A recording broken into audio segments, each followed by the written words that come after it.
ṣẹ̀kẹ̀rẹ̀ ò ṣe fọ̀pálù jagunjagun ò ṣe bàbá mú. Ibi líle líle làárọ̀kùnrin ogun, ibi líle líle làárá kíkanjú.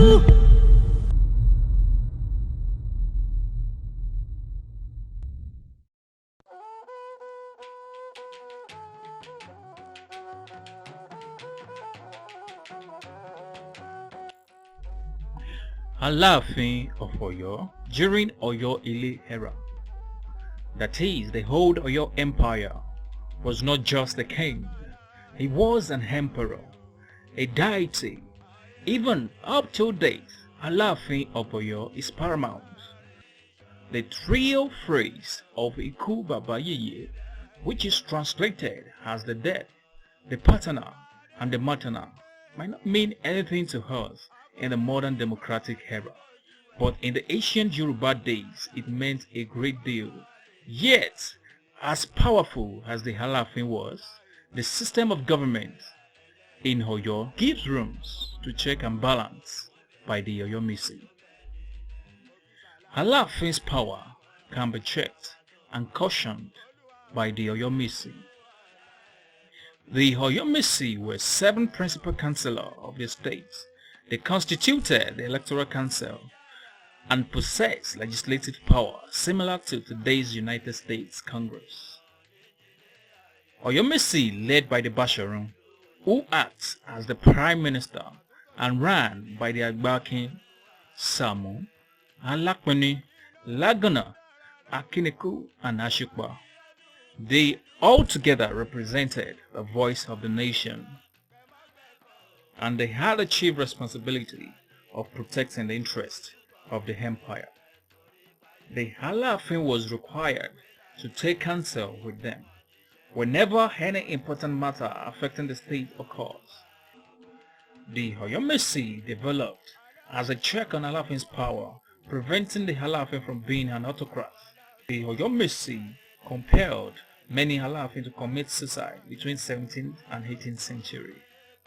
The head of the council of Oyo mesi, the Basharun, consulted the Ifa oracle for approval from the gods on such pressing matters. Nevertheless, the Aláàfin is still regarded as the companion of the gods, which means Èkejì Òrìṣà. The Basharun has the final say on nomination of the new Aláàfin, his power rivaling the king himself.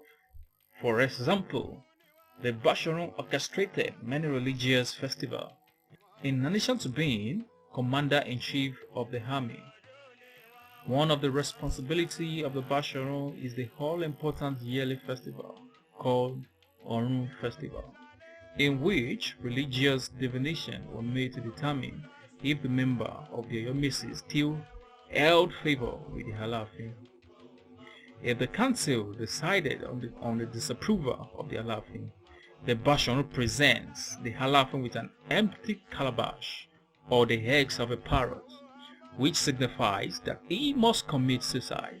This was the only way to remove the Aláàfin, because the emperor could not be legally deposed.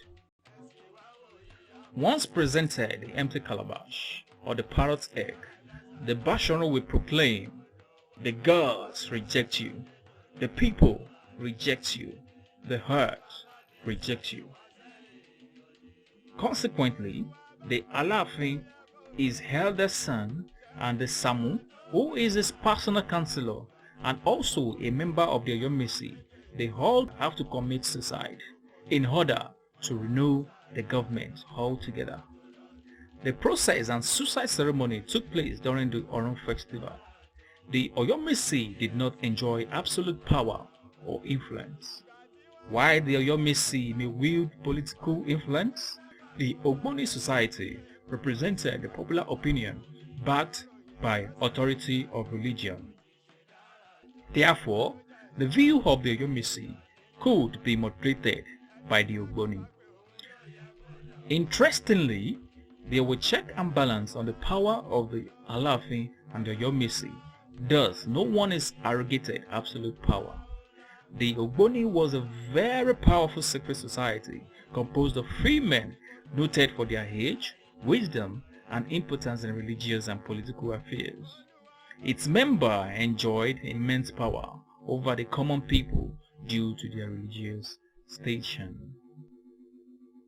They were responsible for judging any case that entails the spilling of blood. The leader of the Ogboni, who is the Oluwo, had the total and direct access to the Alaafin of Oyo on any matter. Till we meet again on another interesting piece in African culture and tradition, remain blessed.